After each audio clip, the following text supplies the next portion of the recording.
acá tendremos que establecer un poquito de diálogo porque yo no estuve en las sesiones en las que ustedes han estado, entonces quizá habrá algunos planteamientos, me gustaría pensar que algunos serán, sí, definitivamente nuevos o nos ayudarán a provocar algunas ideas, pero a lo mejor hay cosas que ya han discutido, si es el caso, por favor, díganme. Yo tengo material preparado como para 16 horas continuas, entonces me es fácil de cortarme pasando más adelante.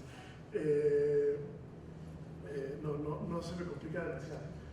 Lo que yo quería plantear, o lo que he estado trabajando en torno al documental más recientemente, y que creo y me interesaba como plantearlo en este grupo, por una parte tiene que ver con lo que Pablo ya les decía y que quedó como título, digamos, de este intercambio, que tiene que ver con cómo el documental puede funcionar como un dispositivo crítico, ¿no? Para la sociedad, para la cultura, exactamente para qué tendríamos que dilucidarlo, pero digamos cómo el documental puede tener una dimensión crítica. ¿Y qué es eso de la dimensión crítica? Exactamente a qué nos estamos refiriendo cuando decimos que el documental puede tener una dimensión crítica, y ese sería como el planteamiento inicial. Y si nos da un poquito de tiempo, pero no sé si vamos a alcanzar, si no les dejo unos ejemplos con Pablo.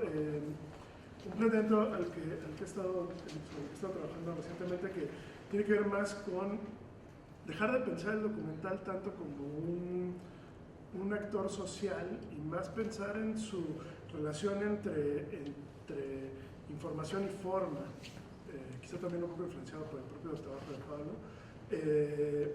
y que sitúa el documental, pero esto sí es una cosa muy teórica, entre la evidencia y la espectacularización, entre el documental científico y el documental de atracciones. Es un experimento que estoy haciendo. Es decir, sacar al documental de la esfera de lo sociopolítico, que es donde normalmente, ¿no? O de su pleito con la historia, que es donde normalmente lo situamos, regresarlo al problema de la verdad, pero no para ver si el documental es o no la verdad, sino más bien para ver cuáles son las estrategias con las que el documental posiciona el problema de la verdad a través de la evidencia científica. El mayor documental que se produce en el mundo es documental científico. O sea, aquí podemos hacer lo que sea, pero lo que más se produce es Discovery Channel. Entonces eso es bien grave o bien interesante. Y por el otro lado hay una vocación del documental medio extraviada por ahí, que tenía que ver como con el maravillar y el impresionar, y que sigue estando en el documental científico de alguna manera. Pero bueno, eso sí llegamos. Primero empezamos por lo político, que seguramente los antropólogos podemos pelearnos más a gusto, y después, si quieren, si les da tiempo, les dejo ahí un atisbo al menos de esta cosa que estoy empezando a pensar, de situarlo entre la evidencia y la atracción. Si les parece buena idea. Pues yo quería empezar, insisto, el tiempo es un poco finito, pero quería empezar quizá por un ejemplo, para no agarrar mucho el micrófono todavía, y quería mostrarles un ejemplo muy reciente. Es un cortito que me compartió Juan Pablo González, que estuvo ahora en Ambulante, en la última edición. A lo mejor algunos ya lo vieron. Si ya lo vieron, si quieren podemos pasar a lo que sigue. Y no les puedo dejar copia del corto, eso sí no puedo hacer, pero podemos ver un cachito. Porque Juan Pablo no me ha dado permiso, supongo que en algún momento se podrá, pero ahorita no se podrá. Creo que todavía está circulando. Se llama Las Nubes. No sé si alguien lo haya visto, ¿no? Ni han escuchado de él. ¿De quién? De Juan Pablo González. Juan Pablo es un cineasta jalisciense. Esto está hecho ahora les digo, en la región donde está hecho, en Jalisco. Y es un trabajo, él es un cineasta jalisciense, pero parte de su formación la ha hecho en Estados Unidos. Y es un trabajo que hizo sobre violencia. Ahora lo verán. No les introduzco demasiado. No podemos verlo completo, lamentablemente, porque sí nos va a comer un buen cacho. Son 22 minutos, sería la mitad de la sesión. Les voy a dejar un pedacito nada más como para que vean qué pasa. Les cuento, el trabajo es un plano secuencia, para quienes no sepan qué es un plano secuencia, es decir, él prendió la cámara y no terminó hasta que la apagó. O sea, digamos, lo que vemos no hay cortes. Y es un plano secuencia, con lo cual también pueden darse cuenta que todo ocurre en la misma posición de la cámara. La cámara no cambia de posición. Lo digo porque como no vamos a ver el resto, para que sepan más o menos, se hagan una idea de por dónde va. La cámara no cambia de posición y genera una serie de encuadres dentro del encuadre que me parecen muy interesantes. Entonces, vamos. ¿Cómo tienen que sentar hasta acá entonces si se quieren? Sí, si se pueden. Buscar por otros lados. Adelante, por favor, apropiense su espacio.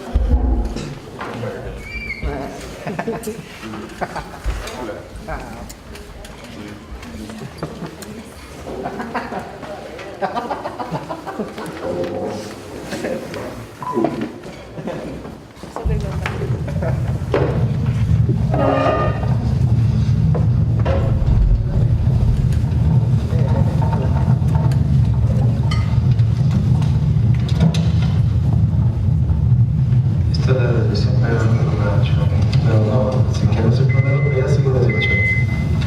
Que tienes que poner el cinturón. Ay, Dios.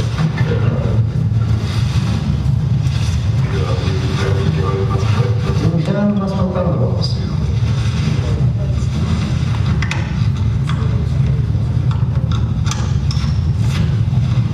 ¿Y cada cuánto habla con su hija Chuy? Casi diario está hablando dos, tres veces por semana. Pues ahorita con los teléfonos, los planes ya es más fácil. Sí, ya la tecnología, los planes, todo ya. Habla ella, hablamos.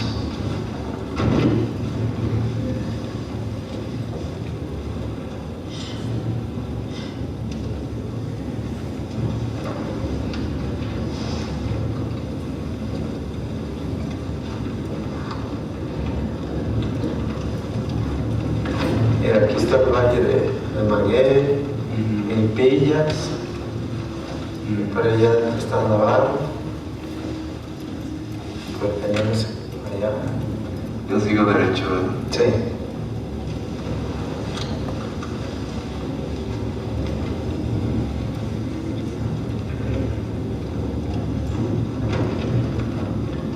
Sí, no, ahorita comunicarse con ella, olvídate, ayer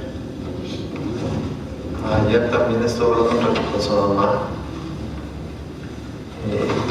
Espero que no dejaba de llorar. Dice, nomás me faltas tú, hija, estudia a todos sus hijos y sus nietos, menos Cristi por sus hijos, ¿sabes? Sus niñas, pues. Por su cumpleaños.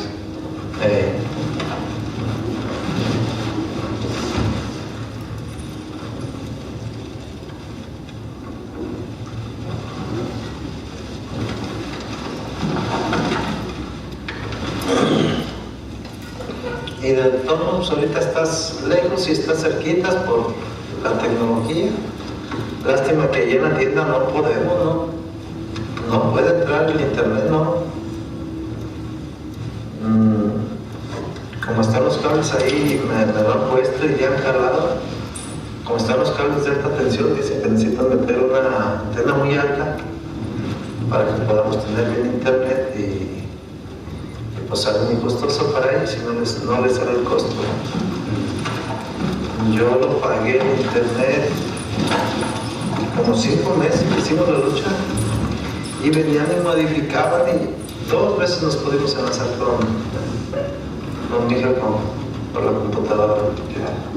Entonces, ¿dónde tienen que conectarse? Ya se va mi señora, se va a Totonilco y se lleva o a Betania.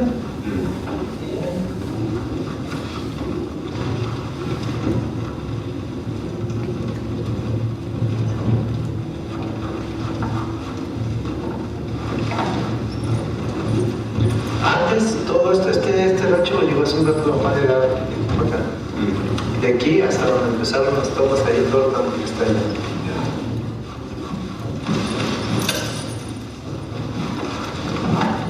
Mira, aquí también podíamos bajar y hacer tomas ahí bonitas para abajo.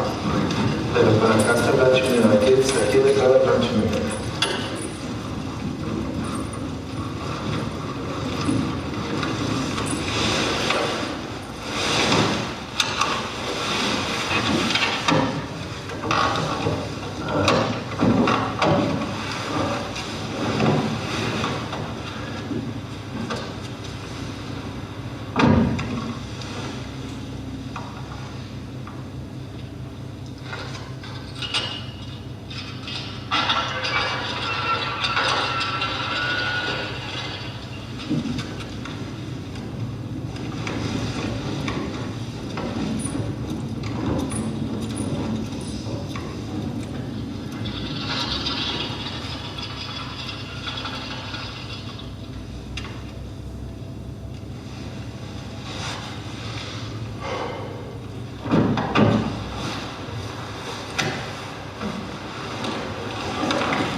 del cinturón. Ay, Dios, costumbrita. Y uno aquí se acostumbra como, claro, aquí tú trabajas, sí, aquí para qué lo usas.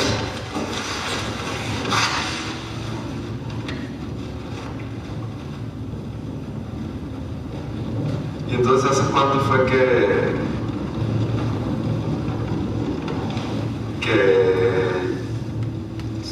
llevaron a su hija?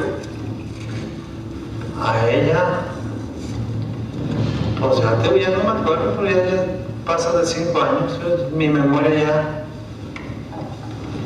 ya me falla en el tiempo en que sucedió, pero pasa de 5 años, 5 o 6 años,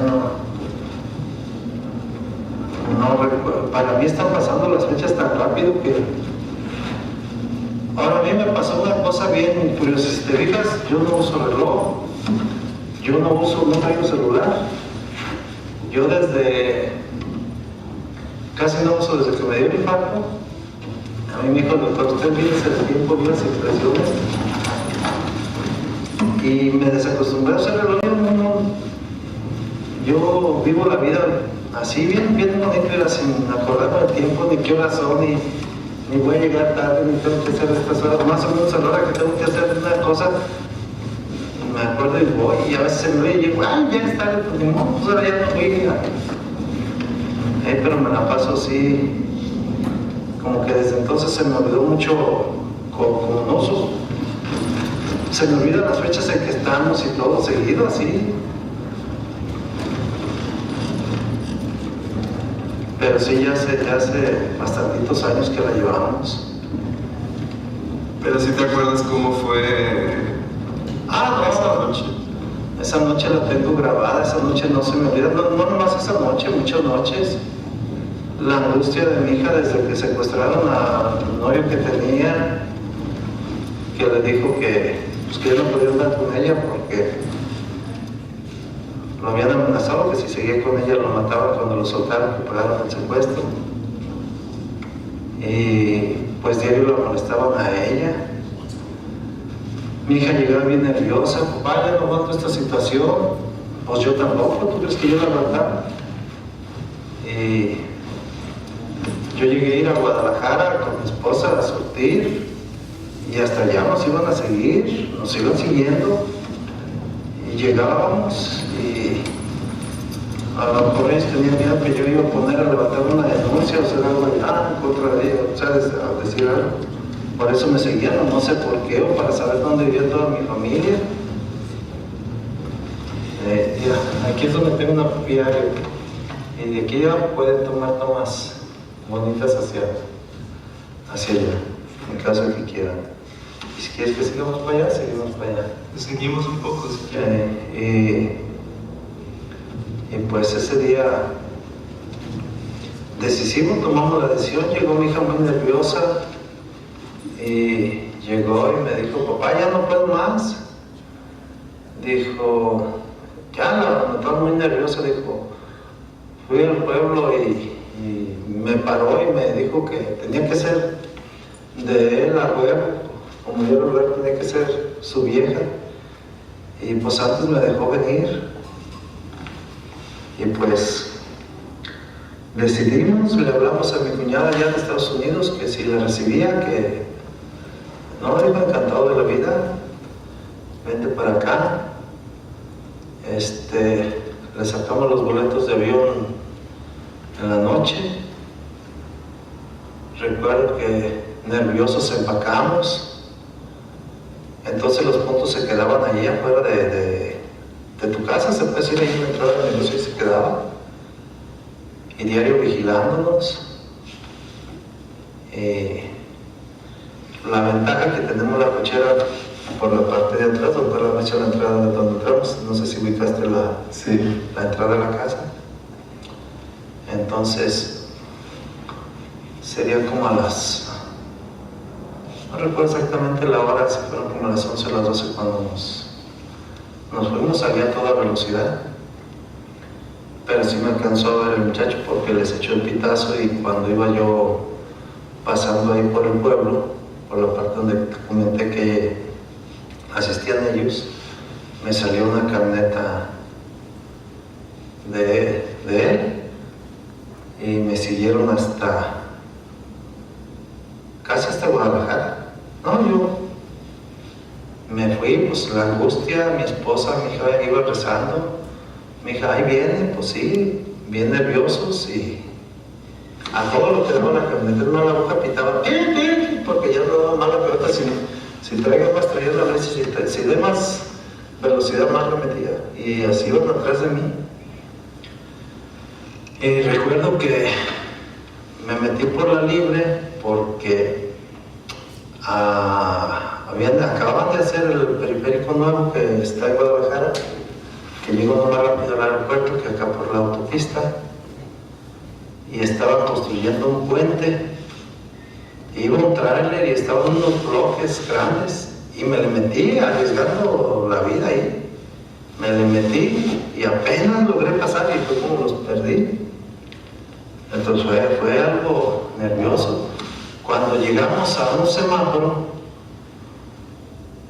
estaba en alto y dice mi esposa, dale para que no nos alcancen, y me tuve que dar vuelta, no, porque me había pasado la desviación del periférico y ya agarré la desviación del periférico y ya no me pudieron seguir porque ellos no se animaron a meterse ahí. Y ya, pues bendito sea Dios, llegamos ya más tranquilos al aeropuerto y pues despedimos a mi hija, se fue en el avión. En el regreso, lógico que mi esposa y yo veníamos muy nerviosos, muy nerviosos, porque sabíamos que nos podían hacer algo.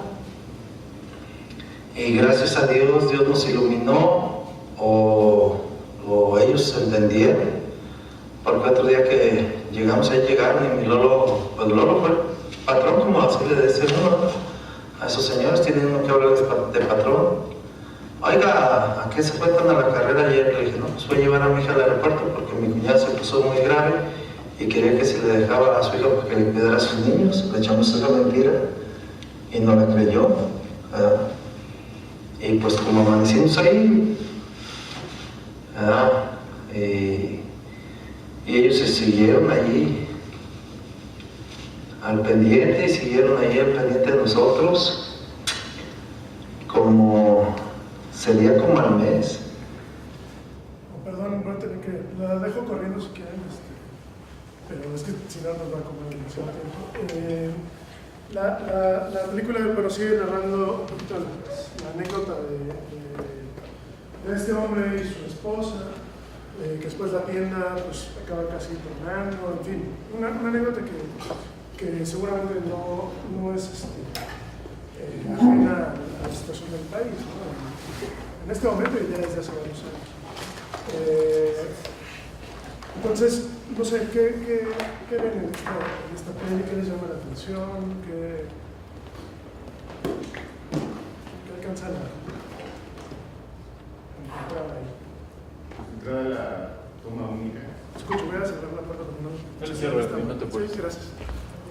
Sí, la plano secuencia, la plano única, el anonimato del personaje por el tema que está tocando, la peligrosidad de la temática y el cuidado del cineasta de hacer una toma simbólica y además cuidando al personaje. Una reiteración y una denuncia social acerca de algo que es tan común y es tan cercano que... ¿Cómo opera la denuncia aquí? Es importante el tema de la denuncia. ¿Cómo opera la denuncia en esta película? ¿Hay una denuncia? Pregunto. Explícitamente. Sí, no. Creo que sí, no, yo creo que el hecho ni siquiera como que estaba muy consciente de para qué lo estaban grabando, ¿no? O sea, ya les digo como, pues si quieres podemos hacer una toma bien bonita de acá de este lugar. Y vuelven a bajarse del coche en otro momento y le vuelve a decir, vente para acá que hay unas tomas muy bonitas. Y se entiende que Juan Pablo se baja con él, pero el fotógrafo se queda donde está, la cámara se queda donde está, no se mueve. Se vuelven a bajar un ratito del coche, hacia el final. Sí. ¿Qué pasa con la denuncia? La denuncia está implícita a veces, ¿no? testimonio, ¿no? Un testimonio de confianza y humano más que un discurso politizado que está en la carne de lo que cuenta. Okay. ¿Qué más hay en el dispositivo que eligió el director en esta película? O bueno, el director y su equipo, pues, en esta película. ¿Cómo está armada? Sí, es un plano secuencia, eso es muy evidente, pero ¿qué más elementos tiene visualmente para armarla? O sea, bueno, creo que en principio cuando está hablando de cosas como no tan relevantes, está en movimiento la cámara, o sea, va en el coche y eso me llama mucho la atención. Y justo cuando empiezan a hablar como ya de temas serios, se detiene el coche y es eso, o sea, igual hizo inconsciente o no, pero me parece importante para marcar un énfasis en la historia de lo que está pasando. Es como, o sea, no puede seguir manejando porque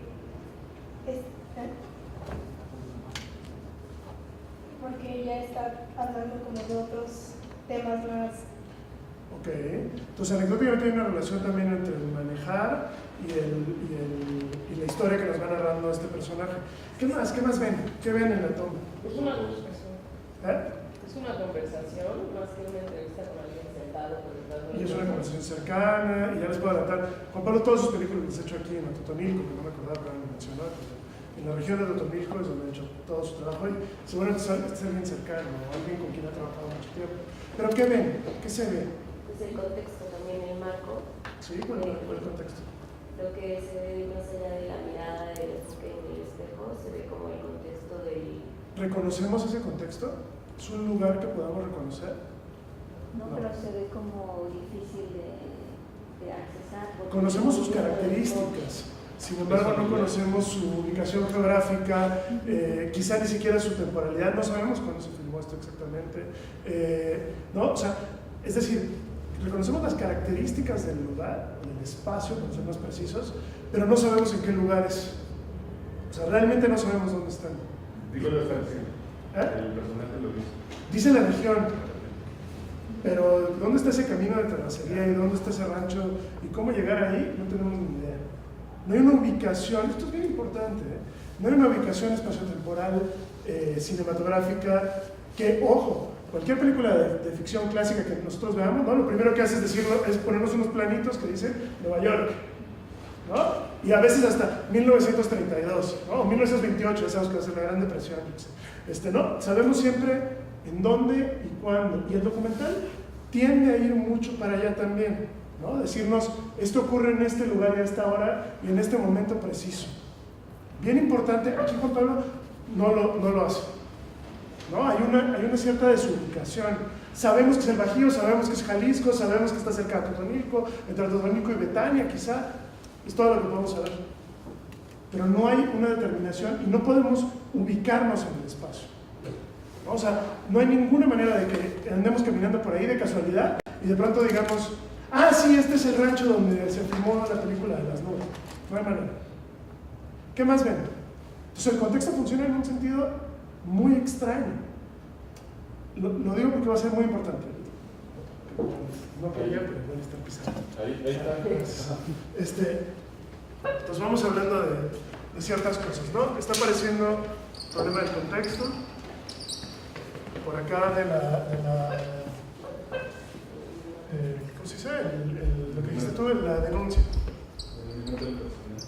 Sí, el anonimato dejarlo fuera. Estoy tratando de pescar ciertas cositas que solemos esperar de un documental comprometido políticamente, de un documental comprometido con su tiempo y con su sociedad, y que de pronto acá están tratados de una manera, por eso me interesaba mucho este ejemplo, de una manera extraña. Al menos eso lo podemos reconocer. ¿Qué más ven? ¿Qué ven en la imagen? La mirada del cuate a través de qué? De un espejo. De un espejo. ¿Qué más vemos? Más bien no vemos su boca. No vemos su boca, vemos sus ojos, ¿no? Son bien importantes normalmente cuando en el rostro de alguien, ¿no? Cinematográficamente, en el rostro de alguien siempre los ojos tienen un lugar particular en relación con el resto del rostro. Pero además el rostro tiene una relación particular. ¿Qué más ven? Pues mira, no sé qué. Sí. Adivinemos por esto. No es adivinanza, literal que ven. Aquí la onda es como de que luego también deberá reconocer esta onda de anonimato a través de los ojos. de una denuncia, porque sí está hablando, no nada más que vemos, sino que escuchamos, es como que la voz en off es muy importante, porque también se escucha la voz de Juan Pablo preguntando, y este paralelismo o metáfora entre que los persiguen en coche y vamos en un coche, como que esta onda como de suspenso y miedo, porque también de pronto en esos caminos están los malos, pueden aparecer. Entonces hay una onda de... Pero fíjate, no se trata de ignorancia, es que a veces cuando hacemos cine creemos que hay que ir muy lejos en las metáforas y en las cosas que estamos, y a veces se nos olvida nada más, de verdad, la pregunta no es retórica, ¿qué ven? Un paisaje. Exacto, eso es lo que estaba buscando, no es adivinación, por eso lo digo. Vemos un espejo, unos ojos, un paisaje, ¿no? A través de un parabrisas, reconocemos que la cámara está situada dentro de un coche, ¿no? Hay una serie de elementos, digamos, obvios que están ahí. ¿Cómo está funcionando el parabrisas? Ok, el espejo nos queda muy claro. El espejo funciona para ver el rostro de este cuarto. ¿Cómo el primer plano? No, de hecho el primer plano es el espejo. Por eso el espejo. Ajá. ¿Y el parabrisas para qué funciona? Porque no es nada más pura casualidad. Si hubiera querido no mostrarnos el parabrisas, pues voltear la cámara, estaba más fácil, ¿no? Le pones una GoPro pegadita al vidrio y ya está, como le hacen en Modern Family. ¿Qué estamos viendo? ¿De qué nos sirve el parabrisas? Fíjense, aquí sí ya no está transmisible.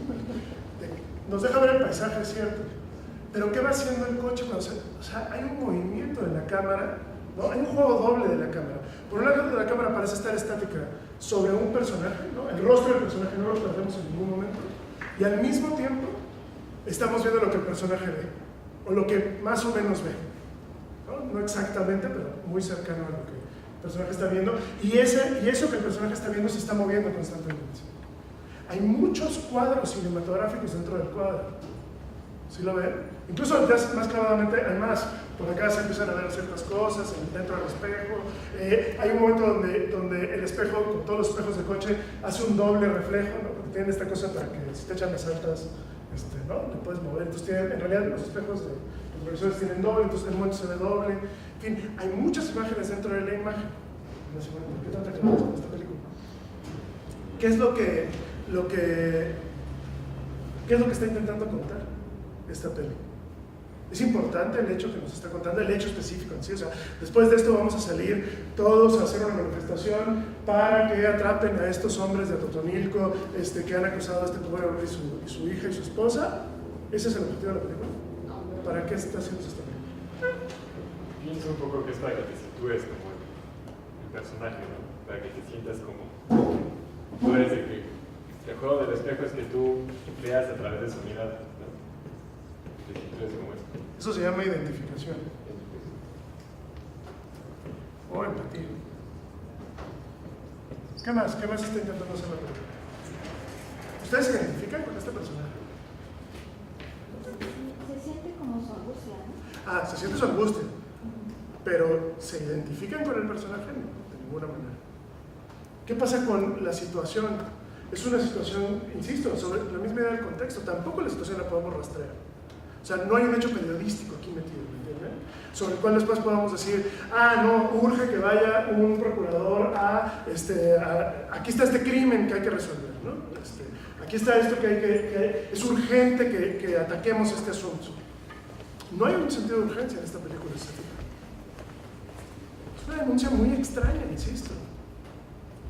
Creo que también habla sobre la emoción, ¿no? Sobre cómo lo vives, porque más que hablar específicamente o más que hacer una denuncia del hecho en sí, habla sobre cómo vive después de eso, las implicaciones que tiene el hecho de que tienen que hablar con ella por internet, todas estas cuestiones cotidianas después de...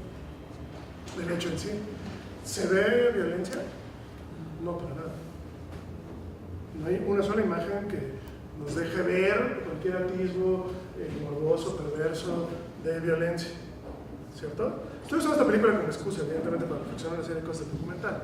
No es que piense que esta es la gran película que todos tendríamos que ver. Sí, pero no son. Lo que está detrás de esto es cuál es la función del documental. ¿Para qué hacemos cine documental? Esa es la pregunta que en el fondo estamos intentando hacer. ¿Lo hacemos para denunciar un contexto en una situación y que genere identificación y entonces las personas se levanten y vayan a una manifestación o intenten cambiar el sistema político? ¿Para eso hacemos documental? ¿Para qué hacemos documental? ¿Saben? O sea, esa es quizá la pregunta que estoy tratando de emplazar con la excusa de esta película. ¿Cuál es el sentido de las películas que ustedes van a hacer o que ya están haciendo, o los proyectos que van formulando? ¿Para qué hacemos? ¿Qué es lo que queremos con el cine documental? Y detrás de todo eso está la pregunta por ¿cuál es la crítica que el documental puede generar? El arte en su conjunto, si quieren. Pues, ahorita enfoquémonos en esto. ¿Hasta dónde sí, hasta dónde no? ¿Qué posibilidades tiene? ¿Por qué sí, por qué no? ¿Qué estamos intentando contar? Cuando ustedes hacen una película documental o cuando ven un documental, ¿qué esperan? ¿Qué pase? No sé si contar una historia. ¿Contar una historia para qué? Ponme uno. Puedes visibilizar una problemática. Visibilizar una problemática, sin duda, es una de las típicas. ¿Qué más?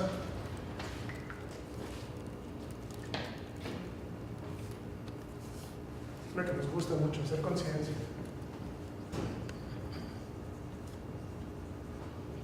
Esta nos encanta. ¿Qué más? ¿Qué queremos que pase cuando van a hacer unas películas, ¿no? Sobre la periferia y sobre una serie de cosas? ¿Qué quieren que pase en el espectador? En el fondo, la pregunta que estamos haciendo tiene que ver con el espectador.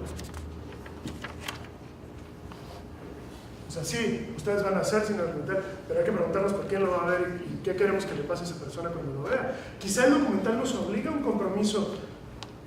Le decía a Pablo mientras platicábamos sobre este curso, más, es cierto, hay un compromiso ético con los sujetos a los que estoy retratando, pero hay un compromiso político con el espectador al que estoy dirigiendo. Un inevitable compromiso político. No es nada más filmar unas imágenes porque sí, o contar una historia porque sí, porque me emociona, porque me mueve. Hay una necesidad política que el documental la hace ineludible. La ficción debería tenerla, pues, pero el documental es ineludible. ¿Para qué? Insisto. ¿Para qué quieren hacer películas de cine documental? Para conocer, para visibilizar, para dar a ver. ¿Qué más? ¿Para qué hacerlo? ¿Qué quieren que pase en el espectador? Ahora, tú has hecho películas. ¿Para qué las haces? Ah, claro, ese era bonito. Que una transformación, o quizá una acción, ¿no? Tiene que ser una marcha. No, no tiene que ser una marcha, pero que algo cambie, algo se mueva, ¿no? Algo se inserte. Si no, ¿para qué hacemos? Si no, ¿para qué hacer una película sobre la realidad o lo que sea que es eso? No me voy a meter ahora para empezar a preguntarnos si el documental sí es o no es la realidad. Eso la pregunta es, más bien, ¿para qué hacerlo? No por qué. ¿Entienden? ¿Por qué? Puede estar más claro. ¿Para qué y para quién? ¿Y con qué objetivo? ¿Qué queremos lograr en el espectador cuando hacemos una película documental? En el fondo de todo, bueno, otro de los muchos fondos de todo esto, tiene que ver con, evidentemente hay que contar una historia, que no lo puse intencionalmente, porque no es cualquier historia la que queremos contar. Normalmente queremos dar a ver una historia que no es la historia hegemónica, la historia contada por los medios de comunicación, la historia, ¿no? Hay una sensación como de ir en contra de la historia, como de contar otra historia. Espérame un poquito, esta historia que tú conoces no es la única, hay otra historia diferente que a lo mejor no conoces. Y en eso se empata mucho con la etnografía, se empata mucho con la antropología, ¿no? Hay muchos puntos de encuentro ahí de lo documental. Lo que pasa es que el documental no es solamente antropología o etnografía. Es que el documental es muchas cosas, ¿no? No se puede categorizar. Y existen muchas capas de pensamientos. Existe el creador, existe el personaje o las personas, como dice Renza, no son personajes, son personas. Y existe el espectador, existe la obra y el espectador. Esa dialéctica es un camino completo, ¿no? Por supuesto, pero eso no nos exime. Siempre cuando van a los festivales, los pobres documentalistas, cuando van a cualquier foro, siempre les preguntan, ¿y qué te dijo la persona que entrevistaste? ¿Y qué pensó? ¿Y ya vio la película? Y siempre les preguntamos muchísimo por la ética del documental. Muchísimo. Es importante la ética del documental. Por supuesto que es importante, no la estoy descartando. Lo que pasa con los documentalistas es que les preguntas y no piensan mucho en el espectador. No. Dicen, no, para mí, no. Pero Pues por eso les estoy preguntando yo. Se trata como si no fueran puntos de vista, ¿no? Exacto. Y finalmente, cuando hacemos un documental, tenemos una intención. O sea, por supuesto, hay una ética, no estoy descartando para nada la ética del documental, es fundamental, no se trata de eso, pero siempre ponemos el énfasis ahí. Quizá cada invitación en este medio cierre de estas sesiones sería, ¿y para qué lo hacemos? No por qué, o a través de qué métodos, eso ya los enseñan los antropólogos y hacerlo de la mejor manera posible. Ahora yo les pregunto del lado más artístico, quizá estamos en un área de comunicación, ¿para qué? ¿Entendés? O sea, ¿cuál es el sentido? ¿Cómo quiero que eso se inserte? Y quizá la pregunta donde se vuelve más complicada es en decir, bueno, ¿y qué es la crítica? ¿Qué es criticar hoy? Hoy, en esta realidad en la que estamos ahora, que no es la de hace 50 años, ahora que estamos con el 68, no hay otra vez, ¿no? No es la misma realidad. El sentido de la película El Grito no es el mismo sentido que puede tener cualquier película que hagamos ahora sobre, y aquí lo digo un poco entre comillas, la historia de los vencidos, digámoslo así, ¿no?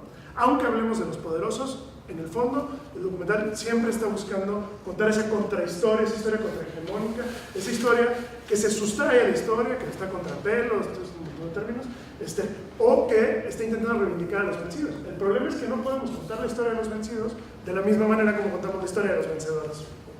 Es decir, no podemos contar la historia de este hombre del mismo modo que Krause y Clio cuentan las historias de Miguel Hidalgo, prócer de la independencia. O del 68 mismo, que está contada de una manera heroica, como si esto fueran héroes, que sabemos que la historia no lo valida de ese modo, ¿no? Entonces, si seguimos contando, o sea, quizá una de las preguntas que tiene que salir acá es que se trata del contenido, sin duda, pero también y sobre todo se trata del modo en que contamos. Quizá la respuesta de ese para qué o la mediación para poder responder ese para qué no solo está en qué contamos, sino cómo, ¿no? Por eso me clavé tanto en que vieran lo que está acá, ¿no? Ahí ya formalmente, cinematográficamente, está el campo y el contracampo al mismo tiempo, están fusionados en un solo plano, veo los ojos y lo que ven los ojos, todo en la misma, y aparte los fantasmas en el espejo, y aparte los cambios de luz, y uno se está moviendo, el otro no, en fin, cinematográficamente tiene muchas características. Pero el punto es, no tanto, insisto, sí, por supuesto, el contenido de lo que estamos narrando, pero sobre todo también cada invitación tiene que ver con cómo lo narramos. ¿Cómo elegimos las mejores estrategias para posicionar esa crítica? ¿Y por qué preguntamos por eso? Me dirán, pero ¿qué no es suficiente dejar ver una injusticia? ¿Qué no es suficiente registrar un movimiento que quiere ser aplastado, ¿no? El movimiento de defensa de los pueblos, que a ustedes mejor les guste? ¿Qué no es suficiente contar esa historia mínima de esa persona que nadie ha escuchado? Pues parece que no. Algo nos deja ver esta nueva realidad en la que estamos ahora, que parecería que no, que eso no es suficiente. Fíjense, ¿qué pasaba en el 68 con una película como El Grito? ¿Sí conocen la película, no? Sí. Supongo que habrán hablado del cansancio. ¿Qué pasaba en el 68 con una película como El Grito? La película corría el riesgo de ser censurada, ¿no? La censura era un mecanismo político importante, ¿no? Para que la película no saliera, ¿no? Para que la película no se viera. Y entonces que la denuncia, sí, la denuncia es muy importante, no fuera más allá, ¿no? Nadie se enterara, porque eso podía correr un riesgo. ¿Qué pasa hoy que tenemos acceso a internet, que tenemos YouTube para subir las películas que nos dé la gana, Vimeo si les queremos poner password? ¿Qué pasa hoy? ¿Podemos hacer una película de denuncia? ¿Alguien nos va a censurar una película de denuncia? ¿Y qué creen que pasa con su película de denuncia? ¿Cómo se invisibiliza? Sí. Hay una sobresaturación, evidentemente. El problema de ahora es muy distinto, ¿no? Si antes tenía que ver con guardar el secreto, ahora tiene que ver con destacar entre el ruido. Es muy diferente la situación en la que estamos ahora. Entonces, ¿cómo lograr? Aquí está una de las preguntas difíciles cuando hacemos documental. Es decir, ¿cómo lograr que eso, si la denuncia ya no es suficiente, ya no es lo único que que requerimos, ¿cómo logramos que eso dé ese paso más allá y que efectivamente nos lleve a la acción, a la transformación, a ese movimiento que estamos buscando, ¿no? A esa perspectiva verdaderamente crítica? Porque que la gente no más vea nuestra película y luego esté comiendo y diga pásame la sal o le apaga el Netflix o lo que sea, pues seguramente no sirve de mucho. Al día siguiente, como mucho, dirán en su trabajo, ay, mira, hay una película en un caso, uy, qué difícil la situación, qué bárbaro, qué horror. Bueno, ya, hay más café, ¿no? O sea, eso es lo que muy probablemente nos pasa. Entonces, aquí hay una problemática. Les voy a... Bueno, parte de lo que estoy diciendo ahora viene de un textito de Jacques Rancière, un filósofo francés, que por ahí les pasaré a ustedes. Estamos muy lentamente imprimiendo, nuestra impresora muy lenta, pero seguro que de aquí a las 6 que terminen ya termino de imprimir. Y se lo voy a pasar a Pablo para que tengan el PDF. Pero Rancière se hace la misma pregunta: ¿cuál es la pertinencia del arte político en esta sociedad? Que no solo es Internet el problema, sino en esta sociedad que está, dice Rancière, basada en una conjunción entre el contenido que se puede dar a ver y el modo de interpretación del contenido. Ya aquí no fue más filosófico, pero él dice que hay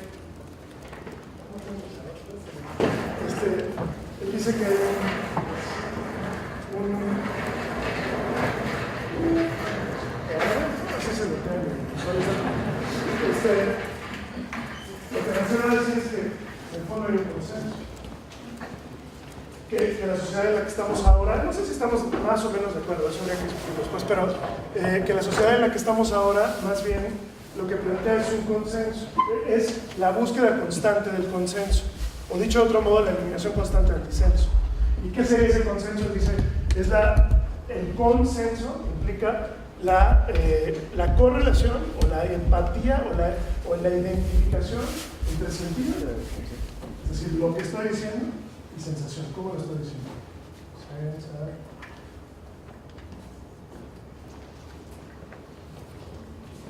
Por eso tanto énfasis en este ejemplito sobre ese asunto. Entonces, ¿cómo contar esta historia de los vencidos? ¿Cómo pensar en posicionar esa denuncia cuando la denuncia por sí misma no lleva a nada? Lo sabemos, o sea, en cuántos casos no sabemos de personas que están en la cárcel de manera injusta, desapariciones, y no pasa absolutamente nada. ¿Por qué de pronto sí pasa? Eso es lo que tendríamos que preguntarnos. ¿Por qué de pronto un caso de 43 desaparecidos, que no son los miles de desaparecidos que hay en el país, se vuelve emblemático? ¿No? Ya que estamos en el vivero. ¿Por qué de pronto 131 muchachitos que saben fresas con su credencial en un videíto en 2012, súper fresas, sí. Con su videíto en 2012 levantan un movimiento social? Y no todo lo anterior que había pasado. ¿Qué es lo que pasa entre sentido y sensación, ¿no?, que de pronto irrumpe esta relación? Y quizá ahí es donde tendríamos que situar nuestra reflexión sobre el documental, o ahí es donde me gustaría invitarlos a que sitúen su reflexión sobre el documental. No solo en elegir un buen contenido, ¿no?, una buena historia, porque hay que contarla, porque es urgente, porque es necesaria, ¿no?, porque esto es una injusticia, porque no puede ser, porque ya basta, sino en encontrar las formas, ¿no?, de dislocar esta relación, de separar este consenso, de permitir que el mensaje no pase de manera unívoca, ¿no? Porque, ¿qué pasa con el documental de denuncia? Lo que está buscando es un mensaje que pase de manera unívoca, casi propagandística, casi bajo los mismos medios propagandísticos que pueden utilizar las formas del poder, ¿cierto? Casi el modo de propaganda que utilizaría, insisto, una película como El Grito, no está muy alejado, sé que estoy diciendo una cosa fuerte, pero su manera de narrar, no digo el tema, pero la manera de narrar no es demasiado lejana de cualquier otra cosa propagandística. O sea, está buscando pasar un mensaje claro, que sea un mensaje, pero quizá eso hoy no es tan efectivo. Quizá eso hoy se nos queda corto en términos críticos. ¿Sí me van más o menos siguiendo? ¿Qué les, hasta aquí, qué les mueve, qué piensan? Sobre todo aquellos que querían hacer ciencia con sus documentales y contarnos muy claramente cómo son los comportamientos y las costumbres de un pueblo indígena que nadie pela. O sea, estoy hablando mal de la etnografía, evidentemente, con toda la mala intención, por si no habían entendido la provocación. No es porque la etnografía esté mal per se, y no que la etnografía no se haya hecho estas preguntas antes, por favor, obviamente sí. Pero quizá lo que el arte le puede o una visión más artística le puede plantear a la visión etnográfica es dar cuenta de algo no es suficiente. Yo creo que, bueno, ese es uno de los principales retos de los antropólogos, ¿no? A veces los antropólogos tenemos un trabajo de campo exhaustivo, conocemos muy bien la comunidad, conocemos pues cuáles son las principales problemáticas. ¿Sabes a qué hora, dónde dibujaste tu croquis? Y entonces nosotros muchas veces como que eso lo queremos, todo nuestro conocimiento lo queremos vaciar en un documental, ¿no?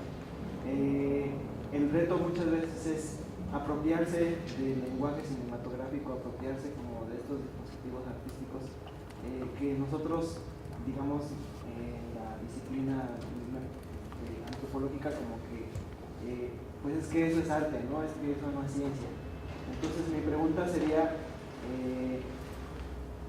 ¿cómo, o sea, de qué manera nos podemos apropiar de esos, o tú cómo nos recomendarías como Estaría padrísimo tener unas recetas, ¿verdad? Ya, pero un primer paso. Un primer paso sería ¿cómo asumir que el documental antropológico nunca es la verdad pura? De primera instancia, ¿por qué? Porque sí hay una diferencia entre la etnografía escrita y la etnografía visual. La etnografía escrita, o sea, aunque lleven el mismo nombre o queramos que sean casi lo mismo, no funcionan en el mismo sentido, de ninguna manera. El escrito, siempre sabemos que hubo una mediación, y la mediación es evidente, ¿no? La mediación es evidente en la mano del antropólogo, Malinowski, que tiene cosas preciosas, casi poesía, ¿no? Casi novela, ¿no? Y no necesariamente, perdón, es como muy evidente que en la escritura no está dado solamente el dato duro, ¿no? En la escritura etnográfica, sino que hay una intervención muy clara de quien fue a ver y quien está dando ese testimonio de alguna manera. ¿Cuál es el problema con la imagen? Que la imagen se empata más rápidamente a la verdad. La imagen, mucho más rápidamente, une sentido con sensación. Y eso produce una ilusión de verdad, ¿no? La fotografía misma, no solo el cine, la fotografía misma ya tenía un estamento de verdad. Esto ha sido, dice Roland Barthes en la cámara lúcida, ¿no? Esto ha sido, esto que vemos ha sido, esto existió. Entonces, ahí hay una condición que la escritura etnográfica no tiene, ¿no? O que es muy distinta en todo caso. Perdón, acá ya otra intervención, luego acá. Sí. Yo no. ¿Ah, no? Todavía no. Bueno, Faroque decía que dudáramos de las imágenes, entonces ahí por supuesto. Hay que entender que la imagen es muy compleja. Y de hecho cuando dicen sentido, también es como sentir, pues, como que hasta los conceptos son tan complejos que pueden significar lo contrario. Y regresando a esta película, creo que me da mucha... Es un gran ejemplo porque lo estás usando como ejemplo para entender una serie de contextos de una película que parece muy fácil. Yo la primera vez que la vi me pareció tan simple que no sabía si me gustaba o no. Después cada vez la he visto muchas veces y me gusta cada vez más. Pues lo siento, yo pregunté al principio si alguien me visto. Después hago un comercial porque yo invité a Juan Pablo el 25 de octubre a estar en el Faro, viene de Los Ángeles y si están todos invitados podemos hablar con él. Sí, es un buen amigo. Entonces, yo creo que esta película en general está llena de metáforas y eso es lo que a mí me gusta. O sea, no es una denuncia, y regresamos a lo que escuché porque no estuve en su plática, del documental no como un reportaje, sino como ya una significación. Entonces existe la etnografía sensorial que también va hacia ese camino. ¿no? Y la idea aquí, por ejemplo, de contraponer un plano secuencia, que sería lo que estamos acostumbrados, no contar una historia, o sea, está lleno de significados, donde la imagen tiene el poder y no la historia, pero la historia es importante. La historia, él investigó, es un personaje, Juan Pablo conoce la zona, sabe que es peligroso, o sea, si hay una investigación, no la está dejando, pero no la está dejando de lado, pero sí no es la parte importante, la denuncia ni el reportaje, ¿no? Yo me atrevería a decir, o no solo es esa. O sea, quizás no es que no sea importante, yo tampoco diría, quitemos la información del documental, no es esa la apuesta. O sea, no, la apuesta no es quitar la información, sino no quedarse ahí quizá. Y como tú dices, hablando de la imagen, no es importante la denuncia explícita, ¿sabes? Porque la voz en off está contando la historia de cómo los sigue una camioneta, de cómo los malos quieren quedarse con la hija, del miedo de tenerlos atrás en la persecución. La historia en voz en off sí es una historia de denuncia y sí es una historia de angustia. Es que no es una historia de denuncia, ¿cuánto no está buscando justicia? No, pero sí estás hablando de temáticas de un contexto histórico mexicano. Pero ¿qué pesa? Sí, por supuesto. O sea, la voz en off sí lo es. Pero fíjense, ¿qué pesó más, el miedo o la denuncia? El miedo. Está mucho más patente la sensación de este cuate, ¿no? No es una competencia, por favor, no lo entendamos así, y que queramos echar fuera lo periodístico, lo etnográfico, el documental, eso sería absurdo. No es una competencia entre formalismo artístico, que también sería una manera pésima de hacer documental, ¿entienden? O sea, o información veraz y oportuna, ¿no? No es una competencia entre una y otra. Es más bien entender que la dimensión crítica de lo documental se sitúa en esa tensión, o digamos de otro modo más elegante, en esa dialéctica, ¿no? En esa contraposición entre, ¿no?, la información que queremos dar, que sí está ahí, que, vamos, no entrevistó a un cuate que iba caminando por la calle un día un tipo con un arma, y ya se acabó la historia. O sea, entrevistó a un cuate que le pasaron cosas fuertes, pero cuya afección de eso que le está pasando cobra un sentido muy distinto, ¿no? O sea, y también es muy importante. Entonces, hay más un equilibrio entre esas dos. No, perdón, es que opino lo mismo. Yo iba un poco a actuar de abogada del diablo, sí, o sea, diciendo que si bien estas son como mis narrativas preferidas, yo las busco y me generan algo, o sea, me dejan algo mucho más que un montón de verborreo, videorrea que hay ahorita circulando.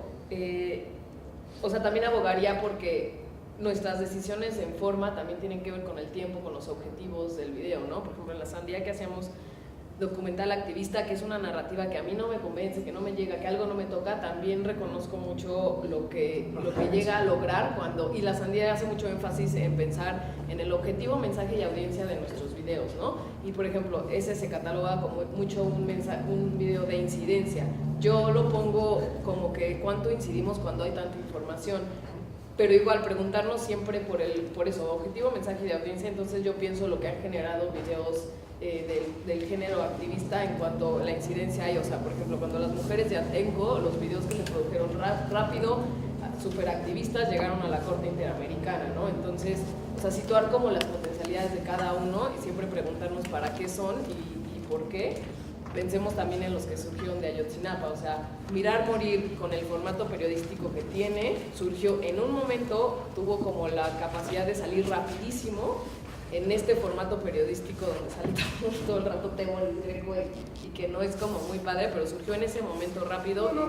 Y luego el paso de La Tortuga, que se esperó un poquito más, que salió 2-3 años después, lo ves ahorita y es un testimonio brutal, es mucho más cercano. Se esperó un poco más a pensar su forma, a incidir de otra manera, entonces se complementan, ¿no? O sea, Mirar Morir salió rápido, el paso de La Tortuga se espera y nos deja otra cosa que además sigue siendo vigente, ¿no?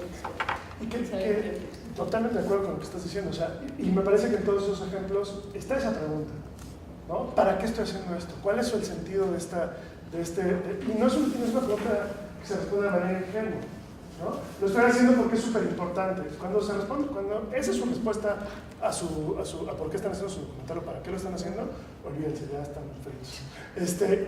Bueno, pues es importante para ustedes, pero ¿cómo lo hacemos, no? ¿Me entienden? Que vaya un poquito más lejos. ¿Cómo hacemos que Ok, sí, por supuesto que me es importante, me es urgente, me toca, me importa, etcétera, pero ¿cómo hacemos que dé un paso más? Lamentablemente no hay recetas, ¿no? Hay que trabajar un montón, pero quizá la apuesta y el texto que le circuló a Rancière, y por ahora le circuló otras cosas, otros, no me quise poner como filosófico en esto, más bien como ir más un poquito a los conceptos, más que a de dónde vienen. Pero bueno, si vienen de un lugar, o sea, no me estoy inventando tampoco yo. Lo que quizá hay que pensar es, y si esto ya estaba antes en el arte, o sea, esto tiene una tradición en el arte. Tampoco es una pregunta que surgió ahorita en el 2018 o en el 95 que Internet, no, para nada. Es una pregunta que tiene su tradición en el arte y que sin duda las vanguardias artísticas se estuvieron preguntando sobre eso, ¿no?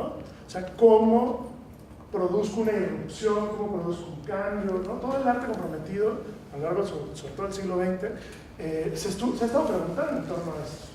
¿Cómo hago para que lo que hago tenga un sentido? Llegue a alguien, toque de alguna manera.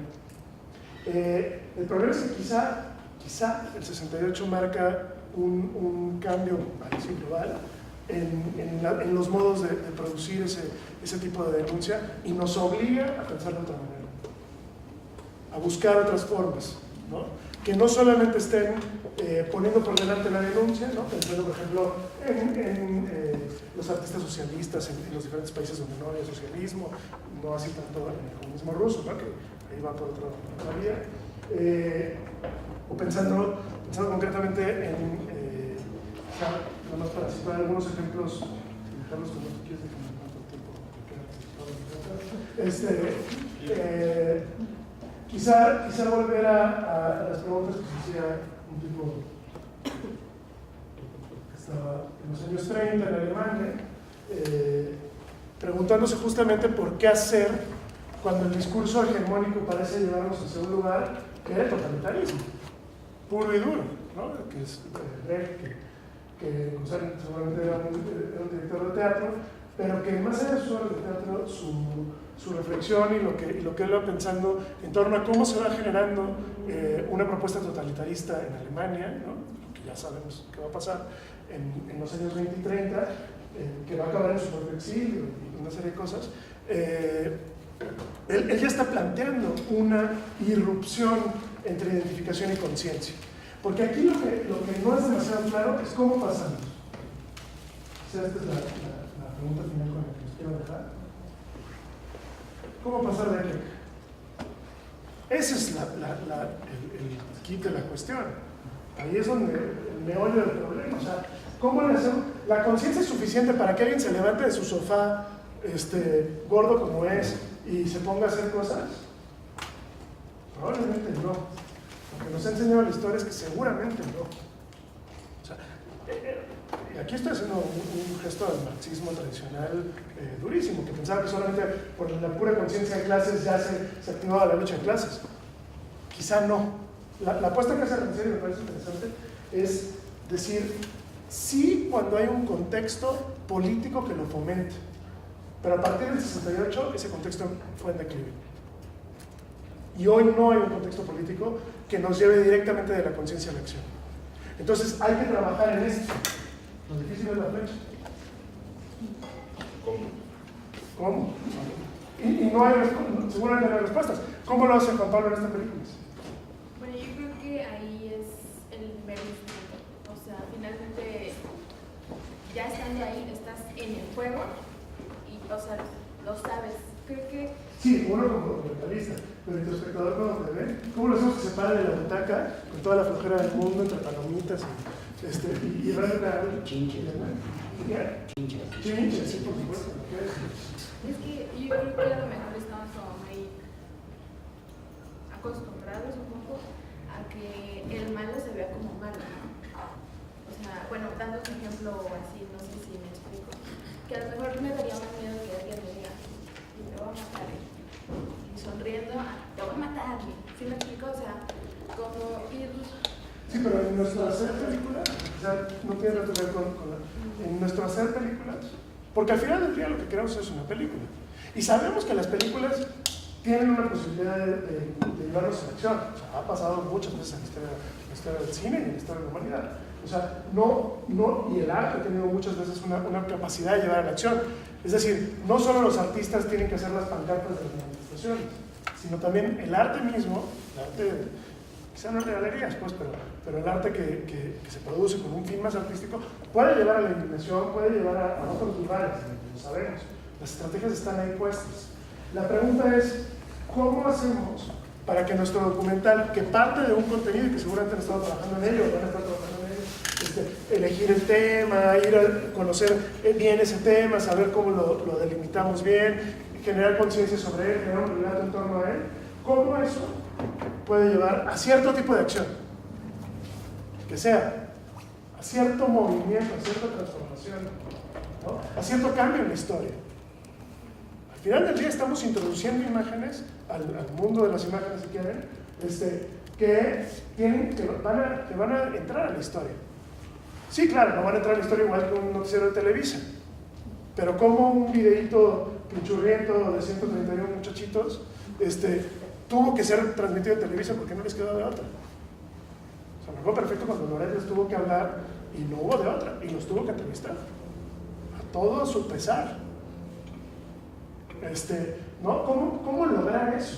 Sería la pregunta. Claro, no hay fórmula, ni es pero al menos sí tenemos que estarlo intentando. O sea, quizá la apuesta es, insistamos sobre ella.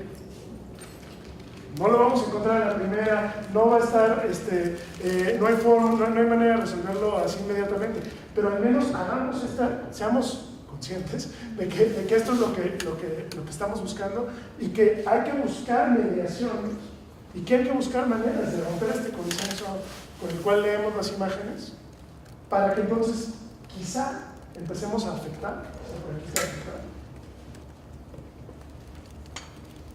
¿no? Y eventualmente eso llega a la acción.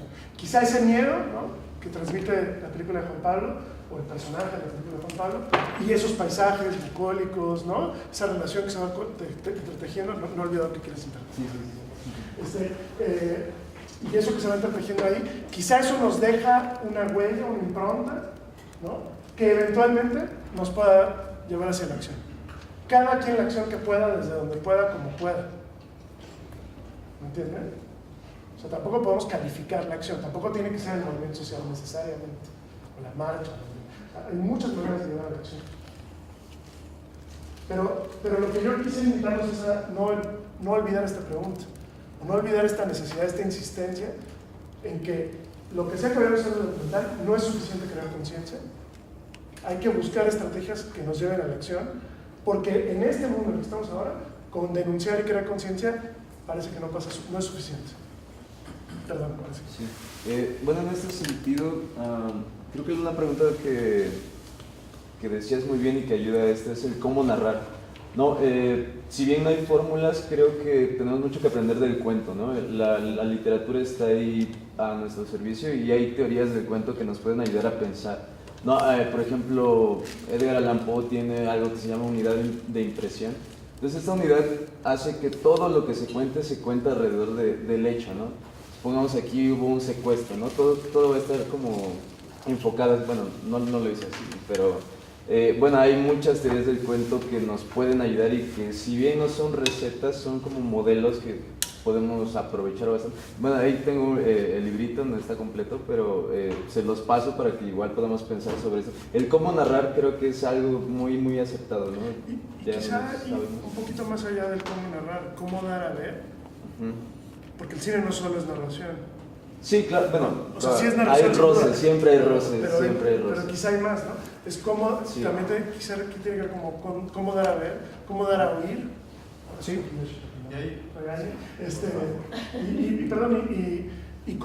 ¿Y qué hacer con el tiempo? Quizá la gran pregunta que está acá, en términos cinematográficos, y la gran disyuntiva, lo que va a irrumpir en ese consenso, es el tiempo. Y aquí quizá la pregunta es, ¿cómo hacer tiempo? ¿Cómo introducir, ¿no?, una manera de hacer tiempo? O sea, es evidente que hoy La información, ¿por qué priorizamos la información por encima de la experiencia, por ejemplo? O sea, ¿por qué un noticiero más que ir a platicar con alguien, ¿no? Para enterarnos de él? Pues porque la información es mucho más rápida, es mucho más... ¿no? Tiene que ver con una definición de información muy particular. Por supuesto, un sí. entendimiento de información en un sistema de poder y de significación. Sí, creo que tú vas por otro lado. No, pero es que creo que aquí está la esencia y regresamos a la idea de hacer ver o de presentar o de expresar, que sería como esta palabra global, y tratar de identificar en el lenguaje audiovisual los componentes propios, un poco anticipándome al cierre del día de hoy, ¿no? Porque sí creo que a veces este tránsito de la conciencia a la acción podría sonar muy teórico también, pero regresa a la, o sea, como a la operación, ¿no? O sea, es como regresa a cómo operas tú todo ese universo sensible para traducirlo en una narrativa que se consuma. Y es curioso cómo venimos de una tradición en la que el cine ha caído mucho, esto nos dimos cuenta en Select el año pasado, bueno, yo no lo tenía muy claro, de que se separa la forma del contenido, ¿no? Y cuando piensas desde el arte eso es imposible, o sea, cuando piensas en la escultura no puedes separar la forma del contenido, de hecho la forma es el contenido, o sea, la forma es la figura y es el fondo, ¿no? Y entonces no podemos aquí decir, es que mi mensaje es importante pero la forma no, y creo que eso está como en el seno de si el arte cinematográfico es la escultura del tiempo, un poco parafraseando a Tarkovsky, ¿cómo dejemos eso? ¿Qué herramientas tenemos? Como las letras de historia. O sea, al final del día, el problema con el que nos estamos peleando es con la narración de la historia. Porque hay un, no me quiero extender mucho más, pero hay el capitalismo, la forma del capitalismo, y no estoy pensando aquí en el sistema económico, sino en una época que inicia quizá en el siglo XVI. La forma de narrar hoy la historia, que está basada en el progreso, ¿no? Y en la cronología y en la causalidad, no permite contar otras historias. Nos hace pensar que el tiempo es un continuo, ¿no? Una cosa se conecta con otra y esto es consecuencia de... Y entonces ahí cómo nos insertamos, cómo nos apropiamos de la historia, es imposible. Ya un pensador como Walter Benjamin, amigo de por cierto, lo pensaba en los años 30 también en Alemania. Es curioso que, o sea, no es casualidad que estemos viniéndonos a preguntar qué pasó en el origen de los totalitarismos europeos. No es una cosa arqueológica que estemos viendo eso, porque estamos en un contexto donde el totalitarismo ya no está enfocado en una sola persona, no tenemos un culpable. Aquí no hay una Echeverría ahora que le podamos decir, no, Peña Nieto no nos alcanza para eso. Es un sistema mucho más perverso, que va mucho más allá de un imbécil presidente.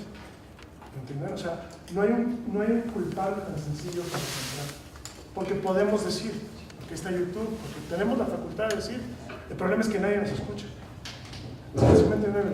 Y quizá la única, si yo les pudiera como dar una pista de una formulita, de un por dónde, tiene que ver con el tiempo, porque es en las formas de configuración del tiempo donde se configura también la narración. La narración no es más que una configuración del tiempo, donde el cine sin duda tiene una instancia importantísima, donde quizá podemos encontrar otros modos de hacer historia que no tengan que ver con la causalidad, que no tengan que ver con la llegada del progreso, que no tengan que ver con, digamos, la cronología como la única forma del tiempo. Piensen en los antiguos. En la antigüedad, y ni siquiera tan en la antigüedad, o sea, ¿qué implicaba contar un mito? ¿Qué implicaba contar una historia? ¿Qué implicaba escuchar una historia? ¿No? Tenía otra temporalidad, que no es la temporalidad amarrada de la historia. Acá ya esto sería como para motivo de otras muchas horas que no tenemos, pero ya sé. Mi libro se ¿Puedo decir algo? Sí. En ese sentido es muy importante si la forma es el fondo. Sí, claro. Que es un debate, pero estoy de acuerdo. Conocer bien las herramientas que tenemos. Por supuesto. Entonces es como saber que sí, las formas de narrar son importantes, aunque la narrativa literaria es una herramienta y la narrativa audiovisual es otra herramienta. Entonces, en ese sentido, buscar narrativas, enriquecernos en narrativas y conocer la herramienta audiovisual que tiene que ver con, no nada más con el cine como una herramienta base, sino que ahora ya son el video, el internet, o sea, estamos hablando de una multiherramienta y en el sentido de un multiespectador. Y y por eso hay que conocer. Y por eso es mucho más difícil que ahí se cuele algo. Pues. Cuando ya llegó Toño, no, pues gracias. Ahí la dejamos. Ya provoqué a los antropólogos.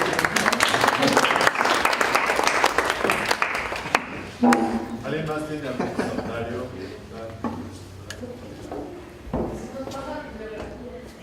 Sí, claro, sí.